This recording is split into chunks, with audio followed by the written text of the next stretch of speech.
toi? Viens voir. Tu veux que je te raconte une histoire?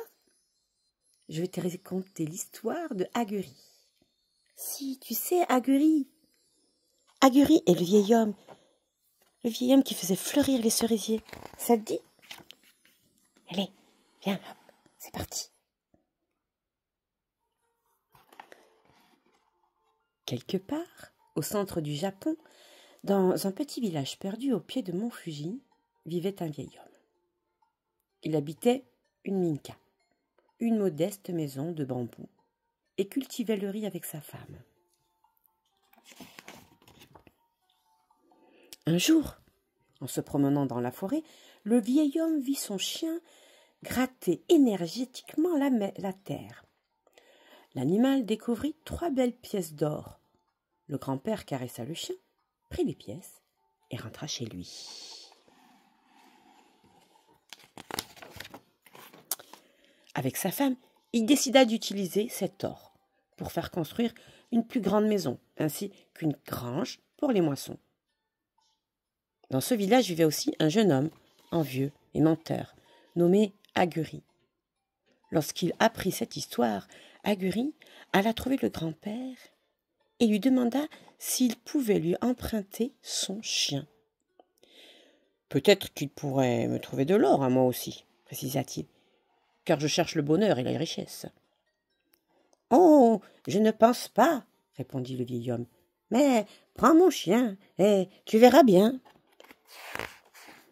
Ainsi, Aguri promena le chien dans la forêt plusieurs jours durant. Le chien n'arrêtait pas de gratter le sol en aboyant, mais il ne trouvait jamais rien. Enfin, un soir, l'animal trouva des pièces en or. Aguri, ivre de joie, mais lorsqu'il voulut les prendre dans sa main, les pièces se transformèrent en 3 crapauds gros et dégoûtants.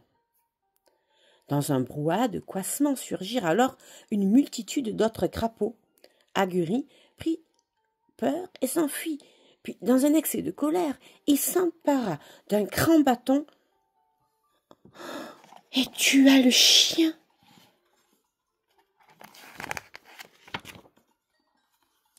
De retour au village, il alla voir le vieil homme. Un grand malheur est arrivé.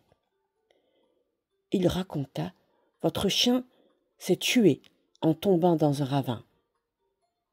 Le grand-père et sa femme étaient tristes. Ils enterrèrent alors leur chien au pied d'un petit pin avant de repartir travailler dans leur champ. Mais à leur retour, le pin avait grandi et le matin, il était devenu un superbe arbre qui répandait une belle ombre sur leur nouvelle maison. Le temps des récoltes du riz était arrivé. Le grand-père coupa une branche de pin et en fit un mortier à riz dont il avait besoin.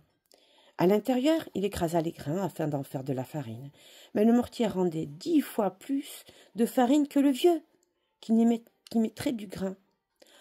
En quelques heures, il sortit de ce mortier de quoi remplir des sacs et des sacs de farine. Bientôt, toute la grange était pleine de cette récolte prodigieuse. Tout le village apprit la nouvelle, et Aguri vint demander au grand-père de lui prêter le mortier magique. « Peut-être que ma récolte sera multipliée, elle aussi, lui dit-il. Ainsi, je pourrai devenir à mon tour riche et heureux. Prends le mortier si tu veux, seulement ne l'abîme pas, lui précisa le vieil homme. De retour chez lui, Aguri essaya de moudre son grain. Il mit une poignée de riz dans le mortier, le broya. Et miracle, il en sortit l'équivalent d'un plein sac de farine. Encore une fois, Aguri sautait et dansait de joie. Si chaque poignée de riz se transformait en un sac de farine, il allait être riche avant la fin de la journée. Mais aussitôt, la farine se transforma en rats, des dizaines de rats, qui se mirent à manger toute la récolte de riz. Furieux, Aguri jeta le mortier au feu. Le lendemain, il rapporta au vieil homme un petit seau avec les cendres de son mortier à l'intérieur. « Je suis vraiment désolé, » lui dit-il d'une voix plaintive. « Je ne comprends pas. Le mortier a pris feu, tout seul. » Le grand-père haussa les épaules, retourna dans son jardin avec le seau contenant les cendres. Puis, comme le vent se levait, il les éparpilla. Celles-ci s'envolèrent et se déposèrent sur ses cerisiers dénudés en cette saison.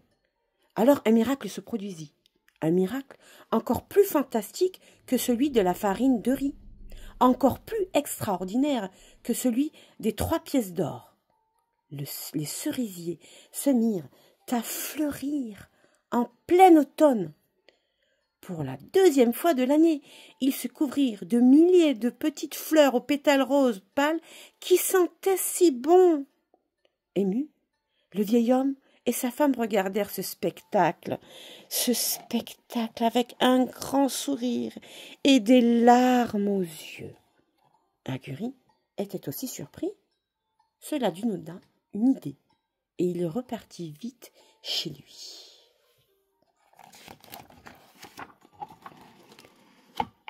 Dans l'âtre de sa cheminée, il prit les cendres qui lui restaient du mortier et alla rendre visite au seigneur du pays. Il savait que celui-ci adorait les fleurs de cerisier.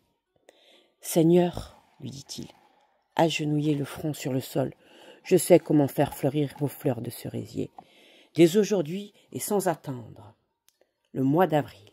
En échange, j'attends une généreuse récompense qui me rendra riche et heureux. » Le seigneur était surpris, mais accepta la proposition du jeune paysan.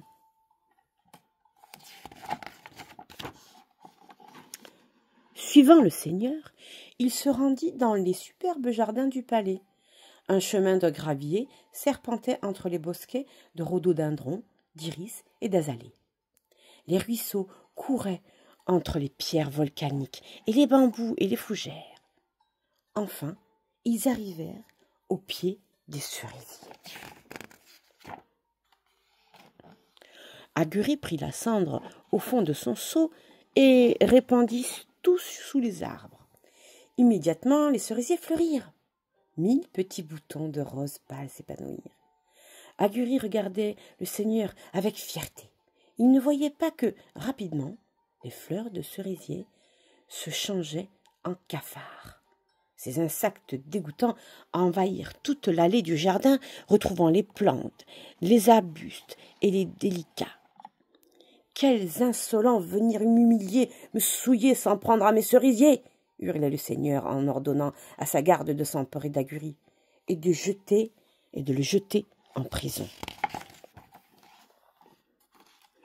Plusieurs mois plus tard, le seigneur condamna Aguri au bannissement. Il devrait quitter le pays et aller vivre ailleurs. Lorsqu'il sortait de prison, il avait beaucoup maigri. En traversant une dernière fois son village, il croisa le grand-père qui l'attendait dans la rue principale. « Bonjour, Aguri, lui dit celui-ci. « Tiens, prends ce manteau de paille qui te recouvrira du froid. Cette pioche est semaillée, tu verras. Ces outils peuvent te rendre aussi riche et heureux que tu es capable de l'être. » Le jeune homme le remercia, prit la pioche et le maillet, mit le manteau et partit pour sa longue route. Puis on n'entendit plus jamais parler de lui. Bien plus tard, le vieil homme apprit qu'Aguri avait bien utilisé ses outils. Grâce au manteau de paille, il avait pu traverser le pays en marchant des semaines et des semaines sans souffrir, ni du froid, ni de la faim. Puis, avec la pioche, il creusa une grande rizière, et dès le lendemain, il put récolter son riz. Enfin, avec le gros maillis, il construisit en une seule journée une large maison de bambou.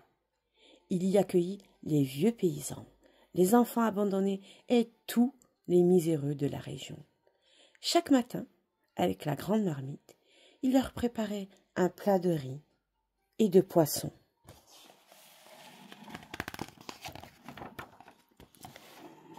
C'est ainsi qu'il trouva la richesse et le bonheur. Voilà, c'est terminé.